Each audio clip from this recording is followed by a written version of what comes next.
Hi, you guys. So I'm giving off some major zebra vibes right now. We'll just fix that. Bam. So, 30 days of journaling is done. Woo! This was so fun. I'm going to find other 30-day journal prompts to follow because this was really fun, and it was really fun to ask Kyle too, because on our drive down to Ohio.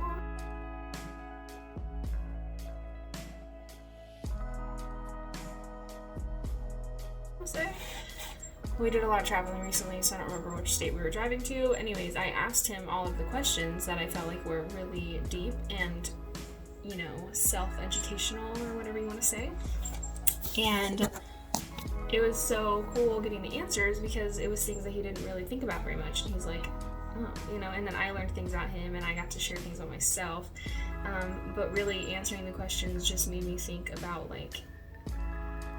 what are the answers to these questions?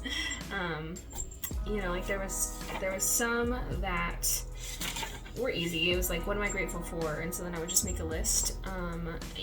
What would I tell my future self? Those ones are kind of easy because you don't really know, the answer, but it's like, what am I grateful for? That's endless. I'm grateful for literally everything in my life. So, that was one thing, but there was, what are my strengths and then what are my weaknesses? That's really good to sit and think about and be like, these are my things, maybe I should work on my weaknesses and maybe I need to do better at making my strengths known and working on my strengths and stuff like that. So it's really great to write those down. There was one that I really liked, and it was like, how am I feeling right now? And it was just, you have to think to yourself, what am I actually feeling right now? What is every emotion I'm feeling right now? And I feel like people don't really stop and think about that. No one's really just like, I'm feeling all of these emotions right now. I'm feeling stressed and happy and calm and, all of these crazy things. You're not really thinking about it until it's a negative emotion, and then that's all you think about. So I really loved that.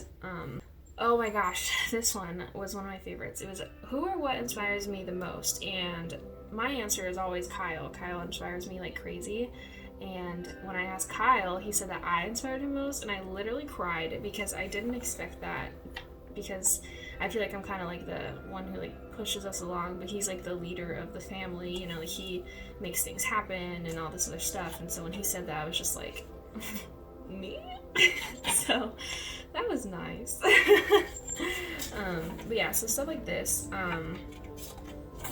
you got to write down your goals, you got to write down what motivates you. One that I really liked that I will actually share my answer to was, what is holding me back from changing? This is a big thing that I actually am struggling with right now, which I think that one question is why I chose the entire journal prompt. It was just, what is holding me back from changing? And for me, I know what I want to change, but I don't know how to change it.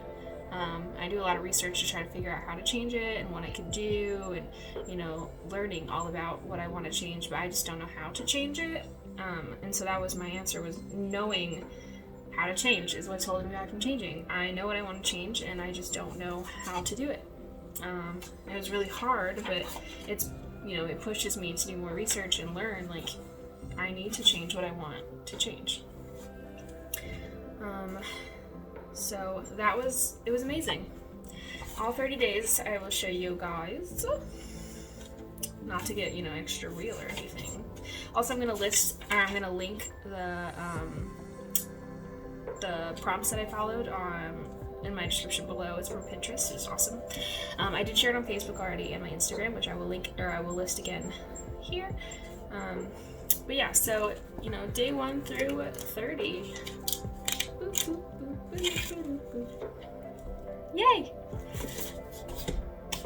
So those are my prompts, and I loved it, and I highly recommend it. So now that I talked about my journey of journaling, I wanted to share other kinds of journaling you could do if you didn't want to do a self-care prompt. Some people do bullet journaling, which is planning, but it's a really interesting way. I don't know if you guys have ever heard of a bullet journal, but a lot of people do drawings, or you can buy stickers now, or you can even do printouts of bullet journals. and it just helps you plan, and it's more engaging than just writing in a planner every day. I am a crazy planner, so I actually use my journal to plan. I have 2 journals now because this one is full, but I do have other ideas in here that I do need to follow still, like the ending of my journal here still has video ideas in it, so I still have to follow, still need to keep this one around. So I use this one, and I use I have my challenges in here, all kinds of stuff. So I use this. I use 2 different planners. I have a social media planner, and I have a just normal life planner. And then Kyle and I use Time Tree in our phone, which is a shared calendar. And then we have one hanging in here, right there, and we have one hanging in our kitchen, which is for like grocery lists and stuff like that. So we are crazy planners. Mainly he's adapted to me being a planner because he doesn't really plan at all, but it is what it is. Other kinds of planning is, or other kinds of journaling is like an outlet. So if you're feeling down and depressed, sometimes it helps to feel like someone is listening, but it's really just a journal. Because not everyone has someone to talk to or are comfortable talking to anybody. My beginning of my journal, I'll show you guys. My first prompt is actually, I think, a few days after I had Theo and my mom got me this journal. This one is about my insecurities, and I was just writing about how much I hated my body, and it sucks to look back on those things because I'm getting emotional when I say that. It sucks to look back on those things because having a baby is awesome. So I know that a lot of moms feel down on themselves after having a baby, so it sucks to look back and see that that's what I was thinking instead of enjoying being a mom and enjoying the new life that I created. I also had lists in here that I would do during Theo's nap because he was a freaking napper, and I could do literally anything, like vacuum. I could vacuum underneath him where he was sleeping. It was crazy. And then, I even have meal plans in here. You can use a journal for everything, and I know I'm probably losing you guys a little bit here. But yeah, I just really recommend journaling, and I'm totally going to do another 30-day one of these someday, maybe next year, but yeah, definitely recommend it. And I thank you guys for watching this video. I hope that you enjoyed it, and I hope you try it. I challenge all of you guys to try it. And yeah, please subscribe and like this video.